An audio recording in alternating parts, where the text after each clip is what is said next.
Un dernier mot quand même aujourd'hui sur un passage de la série The Chosen où Jésus attaque la place de marchandage pour acheter des bêtes vouées au sacrifice pour une fête juive. Il me semble que c'était Pessah. Et bon, donc je tiens à rappeler que j'avais le même sentiment que Jésus et que cette scène, il me semble à l'époque qu'il me l'avait offerte, en disant qu'il l'avait compris et il avait senti à l'époque que ça me faisait souffrir de voir Jérusalem se transformer comme elle s'était transformée, comme un lieu de marchandage seulement et comme un lieu d'holocauste, où les bêtes s'enchaînent à sacrifice et qu'il refusait de plus en plus de monde dans les temples sacrificiels en réalité, sous couvert d'une règle qui n'était pas liée à la réglementation de Dieu. C'était le Sanhédrin et les gens des conseils qui avaient pris la décision d'augmenter le nombre de jours où les hommes devaient rester sans impureté. Voilà. Donc ça remontait à 7 jours avant le jour de sacrifice, alors qu'en réalité, à l'époque, c'était le jour même. Voilà, le jour même. On ne devait pas avoir touché ci, on ne devait pas être impur de ça, etc. Voilà. Donc cela suffisait. C'était les dernières 24 heures en réalité. Donc il prenait de plus en plus de pouvoir. La place était devenue de plus en plus, tout le monde se satisfaisait un peu de l'enrichissement que les gens faisaient au travers de la complicité de Rome aussi, du positionnement des rabbins. Voilà, ça leur donnait une forme aussi de légitimité à contraindre le peuple juif à payer plus de taxes aussi, au travers du Sanhédrin et des gardiens des temples. Et donc... et le sang versé qui était vraiment augmenté, et qui était vraiment, oui, un holocauste, quoi. Voilà. Donc, alors qu'au départ, c'était des gens rassemblés, des gens qui chantaient, des gens qui dansaient, des gens qui se tenaient la main, des gens qui récitaient des textes religieux, cela n'avait rien à voir comme il est présenté dans la série The Chosen au moment où cela est vécu. Donc on en avait un dégoût, voilà, on se rejoignait là-dessus avec Jésus, on en avait un dégoût, on en avait on reniait en fait cette part de la religion juive et on voulait vraiment plus l'associer à l'Éternel, mais au fait humain, au fait de la perversion liée à l'enrichissement des hommes. Donc voilà, c'est pour ça qu'il fracasse tout, qu'il donne des coups de fouet, qu'il veut chasser les gens, parce qu'en réalité, les gens ne sont plus conscients de leur religion, font les actes rituels, mais pas par foi, plus par culture sociale, et culture de statuts aussi sociaux.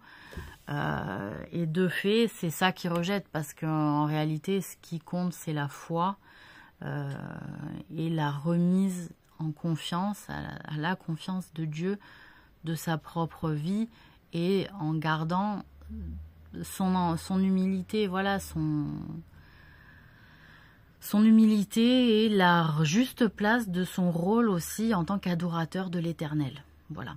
Donc c'est juste ça que je voulais rappeler, que il y a des disciples qui n'ont pas compris la réaction, notamment Judas, mais moi je l'avais parfaitement comprise parce que j'étais en souffrance déjà de la manière dont étaient traitées les fêtes de Pessah, on dit en juif, en hébreu pardon, de Pessah, et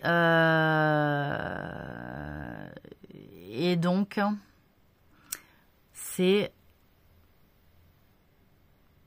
c'était le moyen de faire punir Jésus, qu'il prenne aussi son destin et qui valide la prophétie de l'homme qui est tué pour sauver son peuple.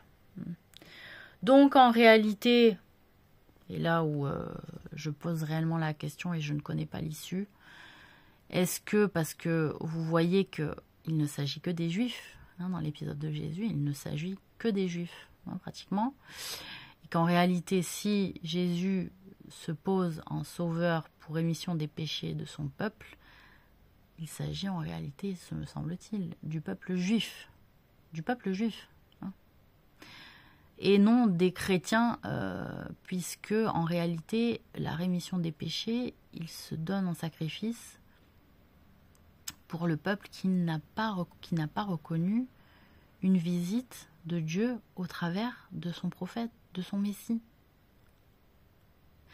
Et que le temps du Messie n'était pas encore arrivé. Donc est-ce que, et alors là où je pose la question vraiment, c'est, on le voit, hein, cette série elle est historique, elle est originale et elle est historique. Donc est-ce que Jésus, enfin c'est pas une question, c'est sûr, Jésus se pose en sacrifice pour la rémission des péchés de son peuple, c'est-à-dire le peuple juif, qui n'a pas reconnu sa nature de prophète et de Messie. Donc, est-ce que quand on dit chez les chrétiens que la rémission des péchés, c'est pour tous les croyants en Jésus, rien n'est moins sûr. Je pose réellement la question. Rien n'est moins sûr. Parce que, on le voit, il y a des non-juifs qui ont suivi Jésus, mais que eux, ayant reconnu Jésus comme prophète et comme Messie,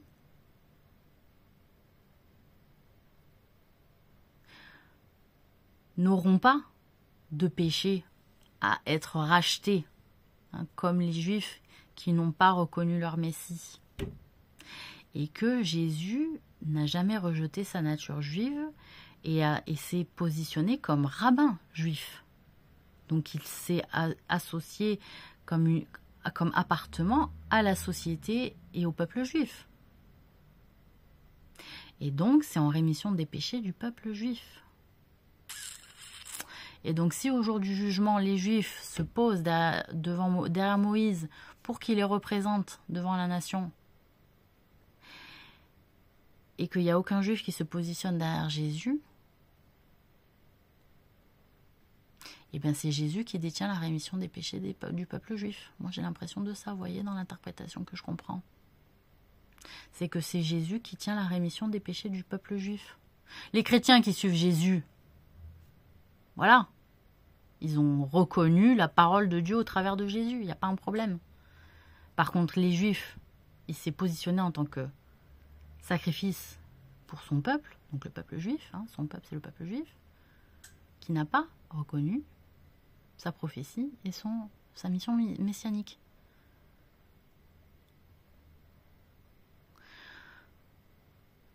Donc s'il n'y a aucun juif, hein, il y a des juifs, s'il n'y a aucun juif non convertis au christianisme qui ne se tiennent pas derrière Jésus, je ne sais pas pour qui Jésus s'est sacrifié et porte la rémission des péchés. Est-ce que vous comprenez mon raisonnement? Parce qu'il y a un problème par rapport à ça, c'est évident. C'est évident. La rémission des péchés, elle est pour le peuple juif qui n'a pas reconnu son Messie. Et il le dit, hein, les Romains vont mettre à sac Jérusalem parce que vous n'avez pas reconnu Dieu quand il est venu vous visiter. Mais Dieu, au travers de son Messie, hein, de son prophète.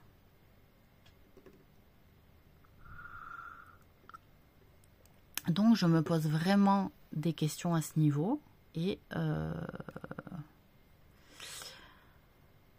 je pense, moi mon interprétation je vais vous la donner, c'est je pense que les chrétiens en général, hein, ceux convertis et ceux qui sont chrétiens de naissance, vont être jugés par le bien, par le mal de leur balance, hein, parce qu'ils ont eu la parole de Dieu, ils ont été dans la reconnaissance de Jésus, ils ne l'ont pas renié, Ils l'ont reconnu, ils l'ont accepté dans leur cœur et ils l'ont suivi. Donc, ils vont être jugés selon leur balance et pardonnés selon le livre de l'Évangile. Hein, ou pas, selon le mal qu'ils ont fait. De leur hypocrisie, par exemple. Hein, les gens qui sont hypocrites dans la religion catholique chrétienne, par exemple, entre autres, ça va peut-être se payer en enfer. À un moment donné, l'hypocrisie, c'est très mal vu par Dieu. Hein. C'est très mal vu par Dieu. Hein. Voilà. Très mal vu. Donc, mais par contre, pour les Juifs qui n'ont pas reconnu leur Messie et que Jésus se pose en sacrifice pour laver les péchés de son peuple, c'est les Juifs. Hein.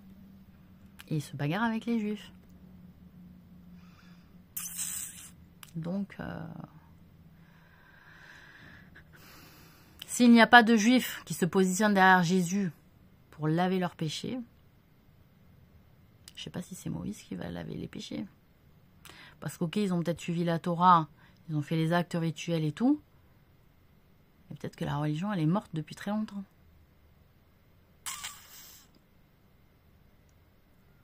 Peut-être que si tu es juif et que dans ton cœur, tu ne reconnais pas Jésus comme prophète, la moindre des choses serait de le reconnaître comme prophète. Ah oui, ça se pose comme question, attention. Voilà. Allez, bonne journée.